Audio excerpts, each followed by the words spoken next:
Hi friends, ഞാൻ അലൻജോ ജോഷി. കൂട്ടുകാർക്ക് അലൻജോ അക്കാദമിയിലേക്ക് സ്വാഗതം. ഇന്ന് ഞാൻ വന്നിരിക്കുന്നത് ഗുപ്ത സാമ്രാജ്യത്തെ കുറിച്ചും മൗര്യാനന്തര കാലത്തെ ഭൂദാനങ്ങൾ എങ്ങനെയായിരുന്നു എന്നതിനെ കുറിച്ചും പഠിക്കുന്നതിന് വേണ്ടിയാണ്.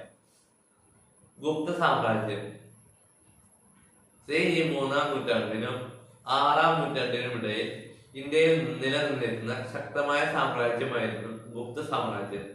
പാടലിപുത്രമായിരുന്നു തലസ്ഥാനം. കാളിദാസൻ, ആര്യഭട്ടൻ, ധന്വന്തരി, വരാഹമിഹിരൻ തുടങ്ങിയ പ്രഗത്ഭർ ഗുപ്ത കാലഘട്ടത്തിൽ ജീവിച്ചിരുന്നവരാണ്. ചരിത്ര സ്രോതസ്സുകൾ: നാണയങ്ങൾ, ലിഖിതങ്ങളും ശാസനങ്ങളും. ഉദാഹരണം പ്രയാഗ് പ്രശസ്തി. ശില്പങ്ങളും നിർമ്മിതികളും: ഫാഹിയൻ, ഇത്സിൻ എന്നിവരുടെ കുറിപ്പുകൾ, ഭാരവി, ഭട്ടി എന്നിവരുടെ കൃതികൾ, കാളിദാസൻ, വരാഹമിഹിരൻ എന്നിവരുടെ കൃതികൾ. ഗുപ്ത സാമ്രാജ്യം ഉയർന്നു വരുവാനിടയായ ഭൗതിക സാഹചര്യങ്ങൾ: ഫലഭൂയിഷ്ടമായ പ്രദേശം, ഇരുമ്പയന്റെ ലഭ്യത, പട്ടുപാതയുടെ സാമീപ്യവും പ്രയോജനങ്ങളും. ഗുപ്ത സാമ്രാജ്യത്തിലെ പ്രധാന ഭരണാധികാരികൾ: ശ്രീഗുപ്തൻ ഗുപ്ത സാമ്രാജ്യം സ്ഥാപിച്ചു. ചന്ദ്രഗുപ്തൻ ഒന്നാമൻ ഗുപ്തവംശ സ്ഥാപകൻ. സമുദ്രഗുപ്തൻ ഇന്ത്യൻ നെപ്പോളിയൻ എന്നറിയപ്പെട്ടു. ചന്ദ്രഗുപ്തൻ രണ്ടാമൻ കലയെയും സാഹിത്യത്തെയും പ്രോത്സാഹിപ്പിച്ചു. വിക്രമാദിത്യൻ എന്ന പേര് അറിയപ്പെട്ടു. കുമാരഗുപ്തൻ ഹുണന്മാരുടെ ആക്രമണത്തിന് നേരിട്ടു. നളന്ദ സർവകലാശാല സ്ഥാപിച്ചു. സ്കന്ദഗുപ്തൻ അവസാനത്തെ ശക്തമായ ഗുപ്ത ഭരണാധികാരി. രാജാക്കന്മാരെ കുറിച്ചുള്ള ജനകീയ ധാരണ മനസ്സിലാക്കാൻ ഉതകുന്ന തെളിവുകൾ: ജാതക കഥകൾ, പഞ്ചതന്ത്രം കഥകൾ, ഉൽപാദന വർദ്ധനയായി ഗ്രാമീണർ ആവിഷ്കരിച്ച തന്ത്രങ്ങൾ, കലപ്പ ഉപയോഗിച്ചുള്ള കൃഷിരീതി, ഞാറുപറിച്ചുനട രീതി.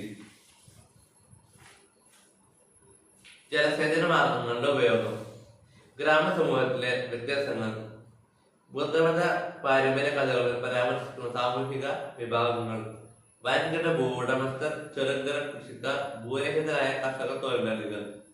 പാലിഗ്രന്ഥങ്ങളിലെ ഗഹപതി എന്ന പരാമർശം. സംഘകൃതികളിൽ പരാമർശിക്കുന്ന സാമൂഹിക വിഭാഗങ്ങൾ: വെള്ളാളർ, ഭൂ ഉടമകൾ, ഉഴവർ, ഉഴവുകാർ, അടിമകൾ. മൗര്യാനന്തര കാലത്തെ ഭൂദാനങ്ങൾ, സവിശേഷതകൾ. ഒന്നാം നൂറ്റാണ്ട് മുതലാണ് ഭൂദാന സമുദായം ആരംഭിച്ചത്. ഭൂദാനങ്ങളെ കുറിച്ചുള്ള വിവരങ്ങൾ പോത്തിലിഖിതങ്ങളിൽ നിന്ന് ലഭിക്കുന്നു. ഡക്കാനിലെ ശാതവാഹനന്മാരാണ് ഭൂദാനങ്ങൾ തുടങ്ങിയത് എന്ന് കരുതപ്പെടുന്നു. ശാതവാഹനന്മാർ ബുദ്ധസന്യാസിമാർക്കും ബ്രാഹ്മണർക്കും നികുതിരഹിത ഗ്രാമങ്ങൾ സൗജന്യമായി നൽകി. ഗുപ്ത രാജാക്കന്മാർ ഭൂദാനങ്ങൾ പ്രോത്സാഹിപ്പിച്ചു. പ്രഭാവതി ഗുപ്ത ബ്രാഹ്മണർക്ക് ഭൂമി ദാനമായി നൽകി. ബ്രാഹ്മണർക്ക് ദാനമായി ലഭിച്ച ഭൂമി അഗ്രഹാരം എന്നറിയപ്പെട്ടു. വിവിധ തരം ഭൂദാനങ്ങൾ: ദേവദാനം, നീവധർമ്മ, അക്ഷയന. ഭൂദാനങ്ങളെ കുറിച്ച് ചരിത്രകാരന്മാരുടെ വീക്ഷണങ്ങൾ: പുതിയ പ്രദേശങ്ങളിലേക്ക് കൃഷി വ്യാപിപ്പിക്കുവാനുള്ള ഭരണാധികാരികളുടെ തന്ത്രമാണ് ഭൂദാനങ്ങൾ എന്ന വ്യാഖ്യാനം. ക്ഷയിച്ചുകൊണ്ടിരിക്കുന്ന രാഷ്ട്രീയ ശക്തികൾ കരുത്തരായ വ്യക്തികളുടെ പിന്തുണ നേടിയെടുക്കാൻ അവലംബിച്ച തന്ത്രമാണ് ഭൂദാനങ്ങൾ എന്ന വ്യാഖ്യാനം. Thank you.